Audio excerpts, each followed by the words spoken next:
Have you ever placed such deep trust in someone that when they finally betrayed you, it felt like the world tilted beneath your feet?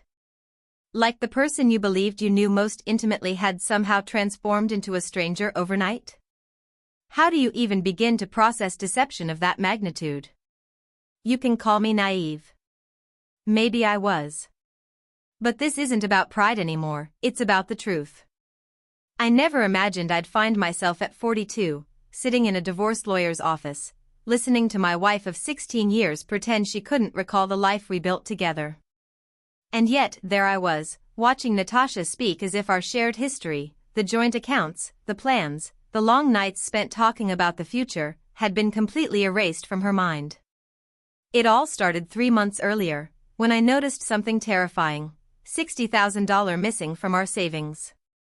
When I asked Natasha about it, her reaction threw me off. She didn't argue, didn't deflect. Instead, she just stared at the statement like she was looking at a foreign language.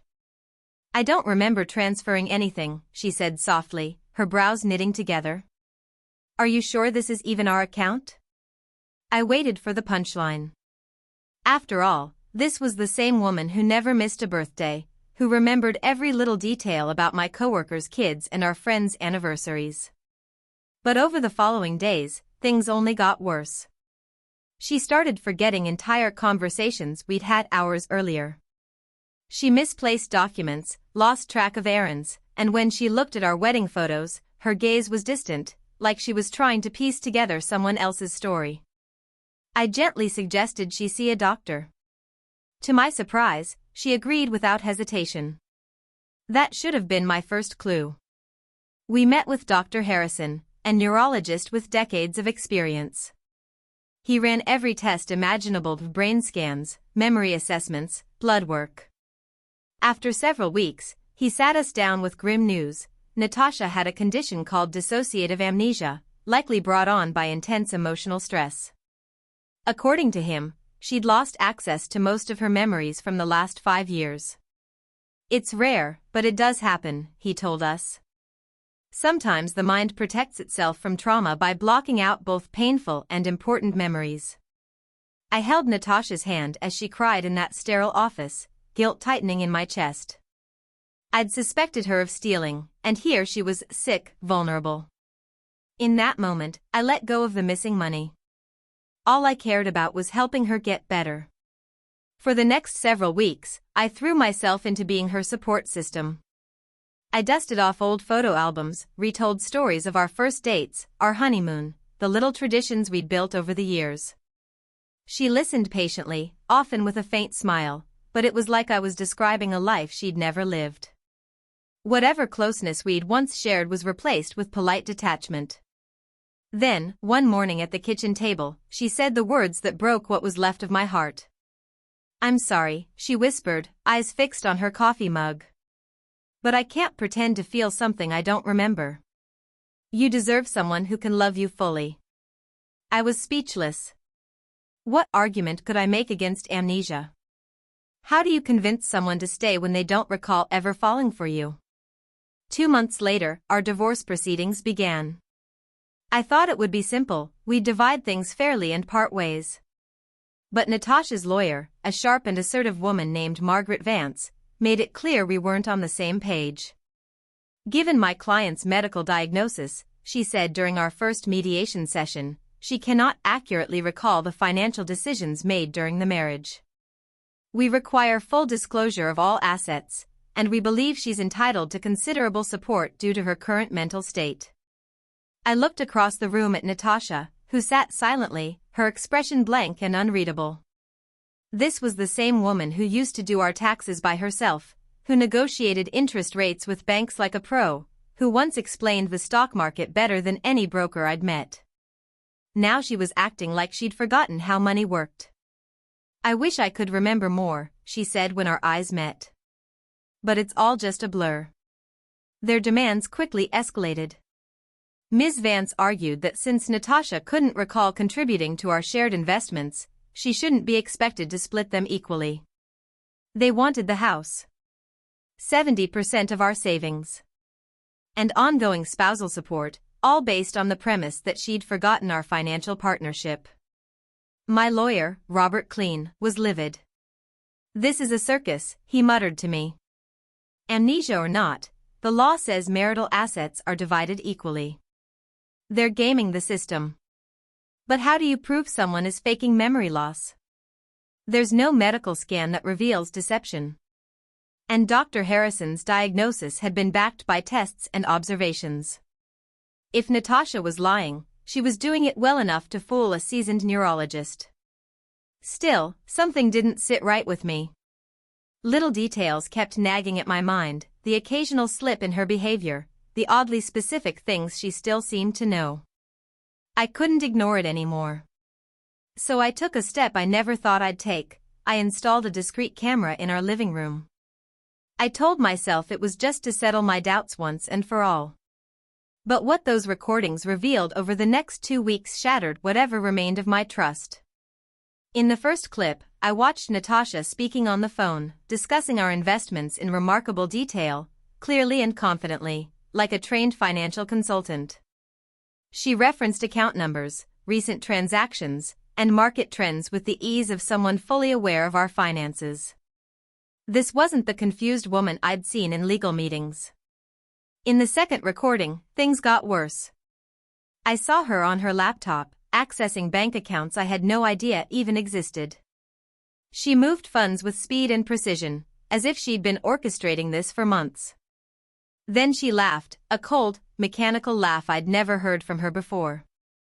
But it was the third video that changed everything. There she stood in front of the mirror, rehearsing. Practicing blank stares. Mimicking confusion. Repeating lines like, "I don't remember," until they sounded effortless. This was no tragedy. It was performance. And I had just watched the dress rehearsal. She was rehearsing for our next court date like a stage actress perfecting her most convincing role. I watched her on the footage, talking to her own reflection in the mirror with chilling precision. Trauma leads to memory lapses, she reminded herself. Stick to the 5-year blackout. Avoid sharing too many details beyond 2019.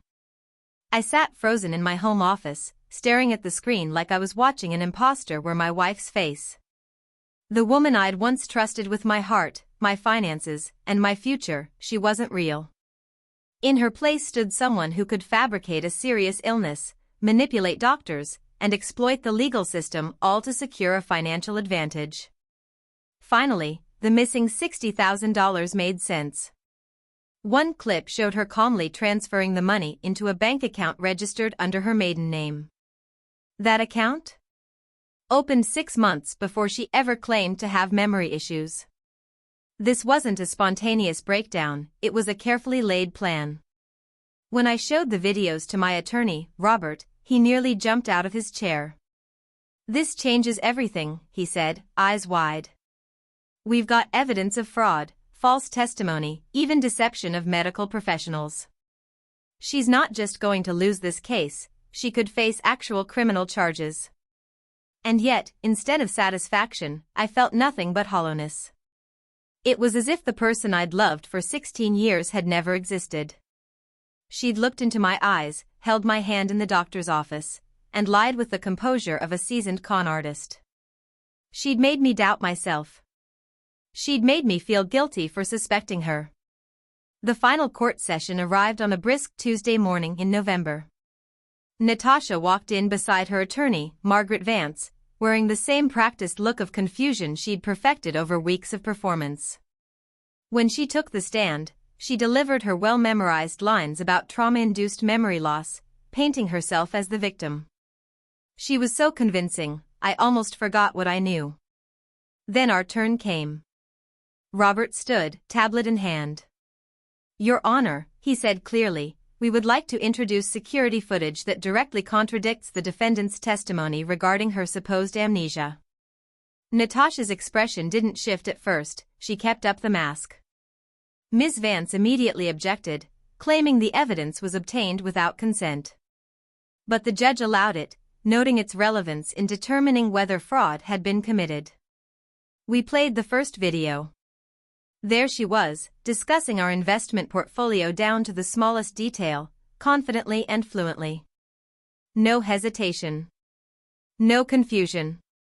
The second clip showed her navigating hidden bank accounts, moving funds like someone who'd done it 100 times. And the third?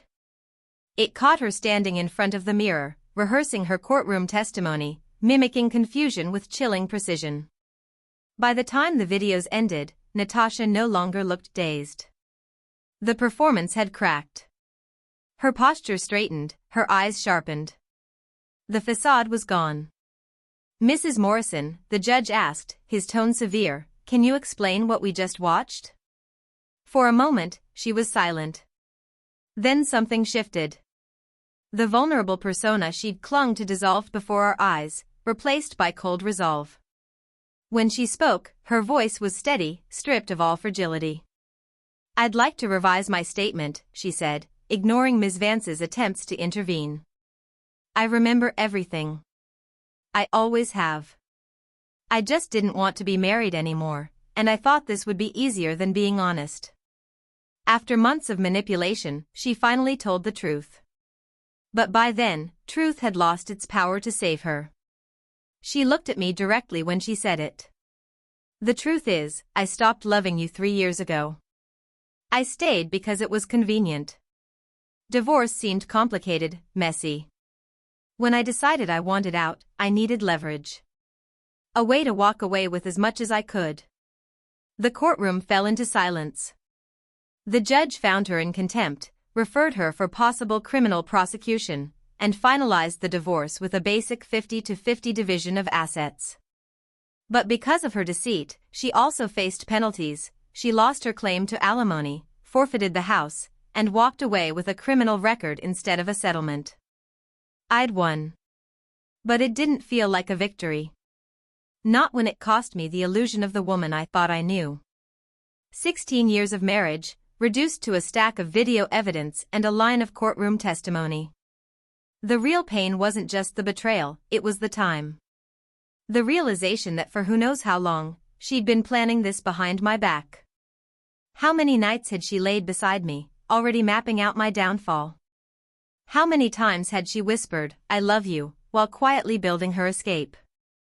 Now, I'm learning to rebuild, piece by piece. I carry a cautious kind of hope, the kind born from surviving something soul deep. What I've come to understand is this: trust is not a gift. It's something earned, carefully, over time.